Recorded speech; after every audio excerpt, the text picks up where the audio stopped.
Hello, everybody. David Shuster here. As the U.S. standoff with Iran continues, Donald Trump keeps insisting that Iran has no cards. Never mind, of course, that Iran continues to block most cargo ships in the Persian Gulf, prompting Donald Trump to announce a U.S. blockade on the Iranian blockade so that no ships can get through. Everything gets through or nothing gets through, says Trump. Well, as Jessica Tarlov pointed out on Fox News, the Trump move is an acknowledgement that Iran has leverage. And reading President Trump's Truth Social post saying they have no cards except short-term extortion of the world by using international waterways seems like actually a pretty powerful card. I mean, we saw the inflation report, which you already referenced. We know fuel's up over 40% in the last month. We know that Americans are feeling it. Europeans are feeling it. They're negotiating their own deals if they can. Even Japan, one of our great allies, is. They're getting essentially a 2-week break to rearm. The Russians happy to help. They had their sanctions eased as well for 30 days. And $14 billion that came off of the Iranians in terms of sanction easing, is that a word? Easing as well. So I don't think that they're feeling particularly cash poor at this moment. And even if Iran is getting squeezed, the rest of the world is also suffering. Oil just went back up over $100 a barrel, and stock markets are down once again, thanks to this. The bad news is that we have not reached an agreement, and I think that's bad news for Iran much more than it's bad news for the United States of America. So we go back to the United States having not come to an agreement. We've made very clear what our red lines are, what things we're willing to accommodate them on, and what things we're not willing to accommodate them on. And we've made that as clear as we possibly could, and they have chosen not to accept our terms. Those terms were that Iran would stop enriching uranium, turn over the uranium it has already enriched, and end its nuclear weapons program. Iran called the demands excessive and added that it would also not give up control of the Strait of Hormuz. The failure of the talks means that 1/5 of the global energy supplies and 1/4 of the world's fertilizer remains bottled up and stuck in the Persian Gulf. And on top of energy costs now soaring across the globe, food prices are also rising. In the wake of the failed peace talks, Donald Trump phoned into Fox Business News and faced a simple question from host Maria Bartiromo. So do you believe the price of oil and gas will be lower before the midterm elections?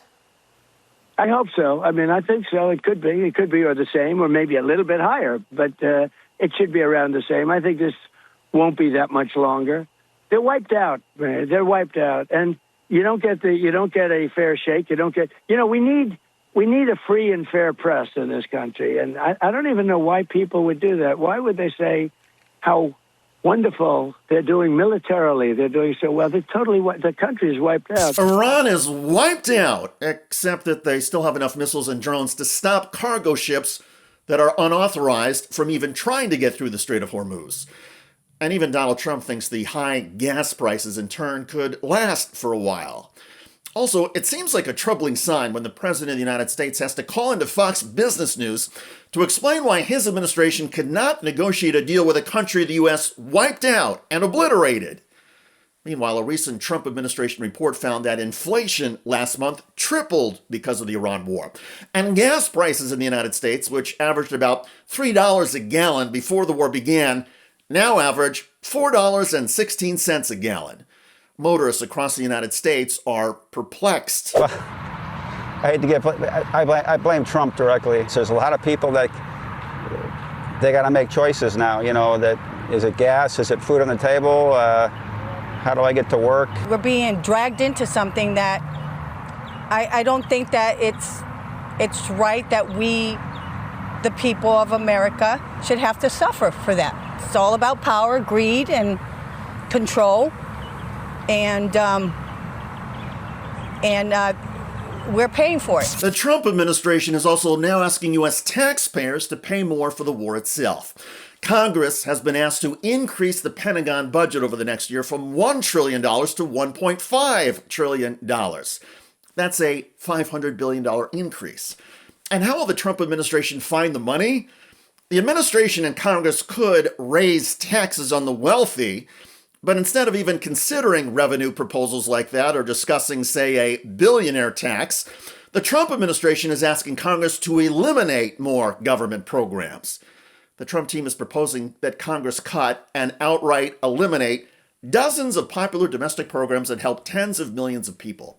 This includes cutting $1.4 billion for a program that provides fruits and vegetables for women and children in need, $8.5 billion for public school funding, $1.6 billion for weather forecasting by the National Oceanic and Atmospheric Administration, or NOAA, $2.5 billion to safeguard clean drinking water, $5 billion for disease prevention, $1.3 billion for disaster preparedness grants.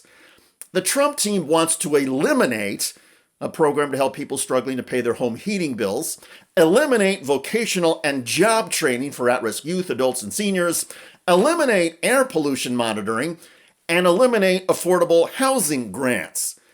So, on top of soaring inflation caused by the Iran war, Donald Trump now wants more Americans to have less government help for food, schools, clean water, clean air, housing, and disaster preparedness. Once again, Donald Trump is treating the U.S. Treasury as his personal ATM to fund wars and whatever else he wants. And Trump is claiming that his cuts to popular and beneficial domestic programs will eliminate waste, fraud, and abuse. Americans who keep having to recalculate their family budgets know better. And a growing number of Americans are coming to the painful and expensive realization that if the United States truly wants to find waste, fraud, and abuse, we should start with Donald Trump. Did you know that the big wireless carriers like Verizon and AT&T made over $18 billion in profit last year? How? By overcharging you for unlimited data, most of which you probably aren't even using. But what if you could get paid to use your phone less and only pay for the data you do use? Well, with Noble Mobile, you can. For just $50 a month on their No Bull plan, you get unlimited data, and whatever data you don't use, you get cash back right in your pocket. People who switch to Noble can save an average of $500 to $1,000 a year. It's a no-brainer. And by switching to Noble, you're directly supporting TYT and our mission of bringing you honest, independent news. So give Noble a try and make the switch today. Scan the QR code on the screen now or visit go.tyt.com/plan. That's go.tyt.com/plan. By the way, MAGA world is now melting down and slamming Donald Trump over his recent Jesus post on social media. On Sunday, the president posted this image to True Social showing himself as Christ-like, healing a sick patient while surrounded by followers. The reaction from MAGA world was intense. This is straight up blasphemy. I took this screenshot myself from President Trump's Truth Social. This is him. Pause it, whatever.